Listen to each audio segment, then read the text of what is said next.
नमस्कार दोस्तों, हर हर महादेव। अमरनाथ यात्रा इस साल 29 जून से शुरू होकर 19 अगस्त तक चलेगी। अमरनाथ धाम जम्मू कश्मीर में हिमालय पहाड़ की गोद में मौजूद एक पवित्र गुफा है, जो हिंदुओं के लिए बहुत ही प्रसिद्ध जगह मानी जाती है।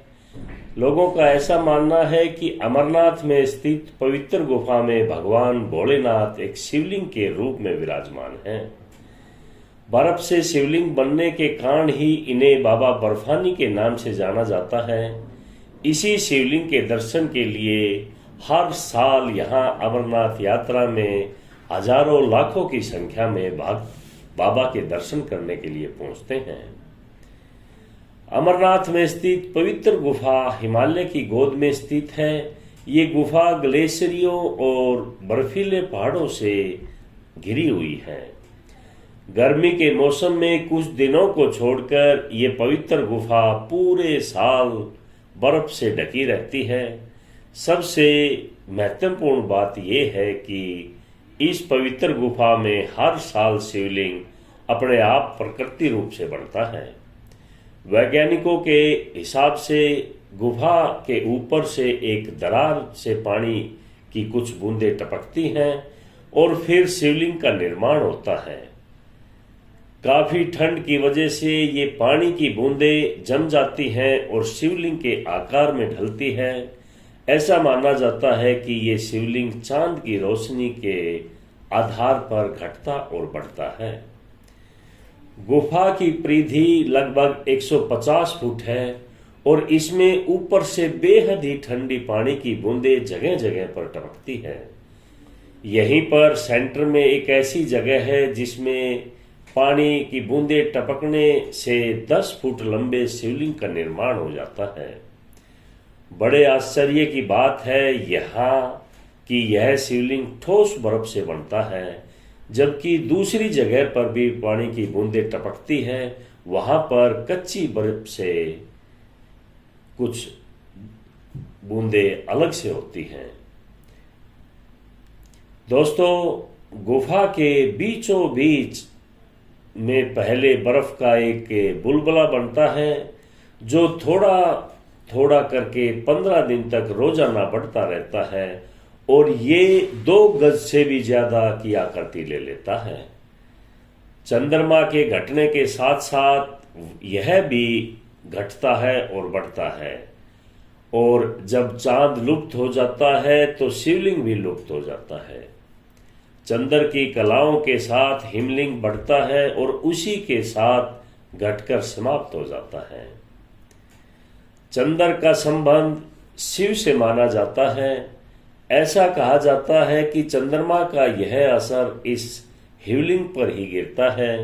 अन्य गुफाएं भी हैं जहां बूंद बूंद पानी गिरता है, लेकिन वे सभी शिवलिंग का रूप नहीं ले पाते।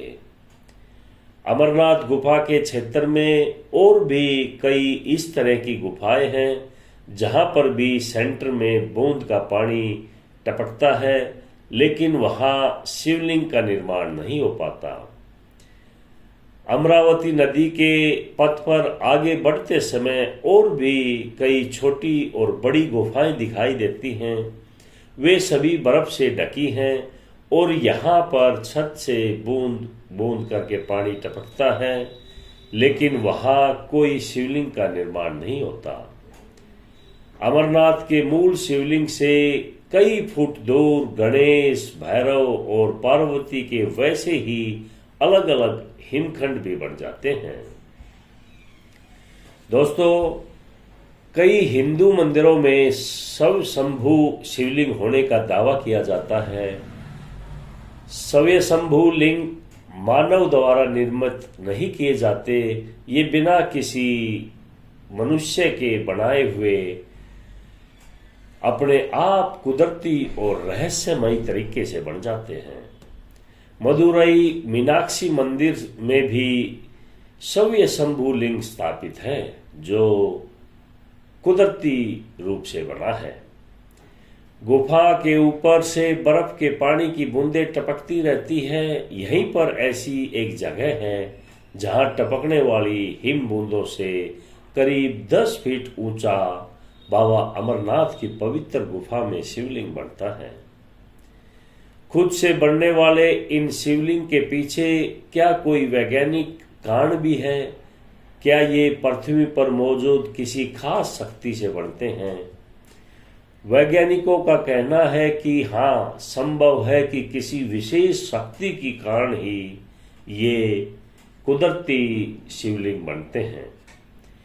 कैलाश पर्वत या तिरुमलाई में निर्मित प्राकृतिक आकृति वाला शिवलिंग दिखाई देता है।